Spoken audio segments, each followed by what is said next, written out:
તો લોક સાહિત્યકાર દિવાયત ખાવડને પોલીસ સમક્ષ હાજર થવામાં આંશિક રાહત મળી છે। ગુજરાત હાઈકોર્ટે દિવાયત ખાવડને સરેન્ડર કરવા વધુ એક મહિનાનો સમય આપ્યો છે। અગાઉ સેશન્સ કોર્ટે 30 દિવસમાં ચાંદોગર પોલીસ સમક્ષ સરેન્ડર કરવા આદેશ કર્યો હતો। ફરિયાદી ધ્રુવરાજસિંહ ચૌહાણે જામીનની શરતોના ભંગ બદલ જામીન રદ કરવા અમદાવાદની કોર્ટમાં અરજી કરી હતી। દિવાયત ખાવડે નીચલી કોર્ટના આદેશ સામે ગુજરાત હાઈકોર્ટમાં અરજી કરી હતી। હાઈકોર્ટમાં આ મામલે વધુ સુનાવણી 8 જાન્યુઆરીએ હાથ ધરાશે। દિવાયત ખાવડને રાહત મળી છે।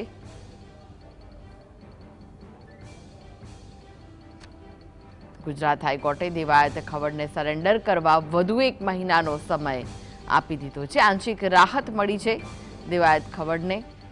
અગાઉ સેશન્સ કોર્ટે 30 દિવસમાં ચાંગોદર પોલીસ સમક્ષ સરેન્ડર કરવા આદેશ કર્યો હતો।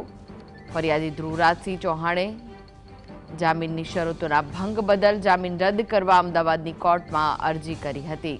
ત્યારે દિવાયત ખાવડે નીચલી કોર્ટના આદેશ સામે ગુજરાત હાઈકોર્ટમાં અરજી કરી હતી। હાઈકોર્ટમાં આ મામલે વધુ સુનાવણી હવે 8 જાન્યુઆરીએ હાથ ધરાવવાની છે।